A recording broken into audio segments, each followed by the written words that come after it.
Indonesia memiliki sebagian besar cadangan nikel dunia, sekaligus harapan besar untuk menjadi pusat industri baterai global.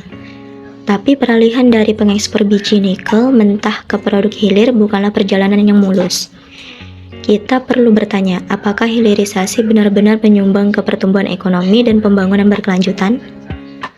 Di video ini aku akan mengajakmu melihat tantangan nyata mulai dari investasi dan pekerja asing, larangan ekspor, tekanan lingkungan di masyarakat sekitar, dan yang paling penting, apakah negeri ini lebih memilih kemajuan atau keberlanjutan ekosistem?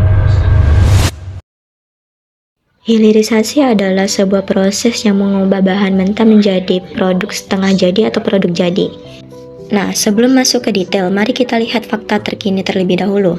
Pada kuartal 2 tahun 2025, realisasi investasi sektor hilirisasi menyentuh sekitar 144,5 triliun rupiah, meningkat sekitar 36,8% dibandingkan tahun sebelumnya.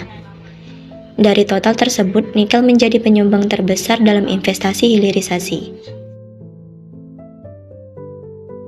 Tapi siapa yang berinvestasi? Banyak proyek besar di sektor nikel didukung oleh investor asing. Misalnya dana dari Tiongkok lewat perusahaan baterai dan produsen kimia yang terlibat dalam pengembangan smelter dan fasilitas hilir. Bahkan baru-baru ini lembaga investasi negara seperti Danantara bekerja sama dengan perusahaan Cina GEM atau GEM untuk membangun Nickel Processing Hub di Indonesia.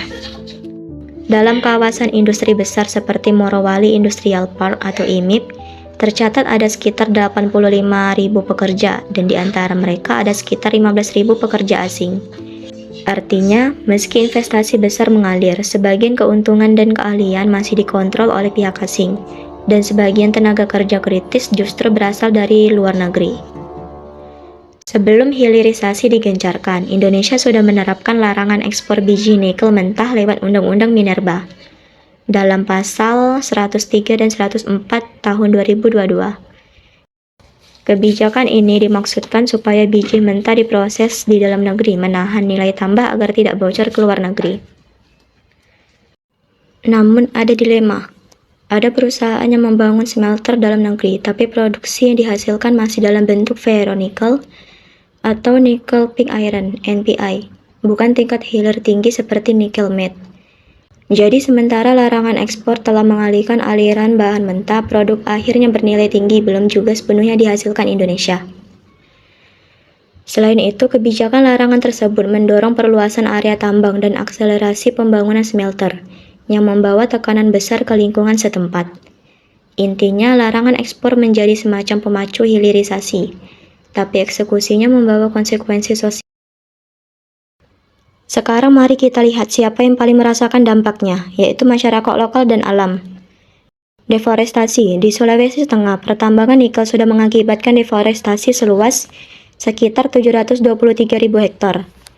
Yang kedua ada pencemaran tanah dan sedimentasi. Di Konawe Utara, konsentrasi nikel pada sedimen pesisir mencapai sekitar 3,392 hingga 38,8 per kilo. Angka yang melebihi ambang batas aman menurut US EPA. Yang ketiga ada kesehatan masyarakat. Polusi udara dan debu dari kegiatan smelter atau pembakaran batu bara untuk listrik industri berpotensi memperparah penyakit pernapasan atau ISPA di komunitas sekitar. Lalu berikutnya ada kehilangan mata pencaharian. Nelayan melaporkan penurunan hasil tangkapan karena ekosistem laut rusak oleh sedimentasi dan limbah.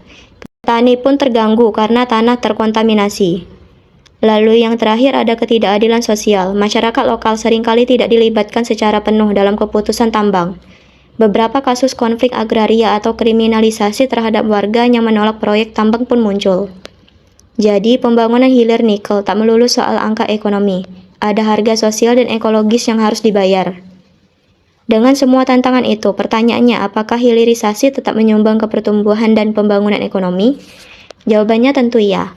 Tapi dengan catatan besar, secara angka kontribusinya nyata. Investasi hilirisasi telah menjadi salah satu pilar utama realisasi investasi nasional. Sektor hilirisasi menyumbang sekitar 30,2% dari total investasi pada kuartal 2 tahun 2025. Lalu ada penciptaan lapangan kerja juga yang meningkat, terutama di kawasan industri seperti IMIP atau IMIP. Tapi dari sisi pembangunan berkelanjutan, distribusi manfaatnya belum merata. kerusakan lingkungan tetap ada dan sebagian nilai tambah masih dinikmati investor asing. Jadi pertumbuhan ekonomi bisa kita raih, tapi pembangunan yang adil dan lestari masih jadi mimpi jika aspek sosial dan lingkungan diabaikan. Supaya hilirisasi benar-benar jadi katalis positif, beberapa langkah ini harus dilakukan. Yang pertama ada kewajiban transfer teknologi dan kapasitas lokal. Investor asing tidak cukup membangun pabrik, mereka harus memberdayakan tenaga kerja lokal lewat pelatihan, riset bersama, dan co-ownership. Yang kedua ada standar ESG dan audit lingkungan independen. Semua proyek smelter harus diaudit secara transparan, jejak karbon dipublikasikan, dan standar keberlanjutan dikedepankan. Yang ketiga ada peralihan energi dari batu bara ke energi bersih. Jika smelter masih bergantung pada pembangkit batu bara, maka kita hanya memindahkan polusi. Yang keempat ada partisipasi masyarakat dan kompensasi adil. Warga harus dilibatkan sejak awal, dan jika ada kerugian lingkungan harus ada kompensasi yang layak. Dan yang terakhir ada rehabilitasi lingkungan dan pemulihan ekosistem.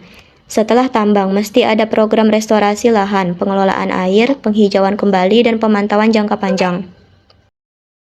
Hilirisasi nikel membawa janji besar, pertumbuhan ekonomi, kemandirian industri, dan percepatan transformasi energi. Tapi janji itu tidak otomatis menjadi kenyataan. Tanpa keadilan sosial dan kelestarian lingkungan, kita mungkin akan meninggalkan warisan kerusakan bagi generasi mendatang. Jadi intinya, lebih penting kemajuan negeri atau keberlanjutan ekosistem? Karena jika kita maju tapi alamnya runtuh, apakah itu bisa kita sebut sebagai pembangunan?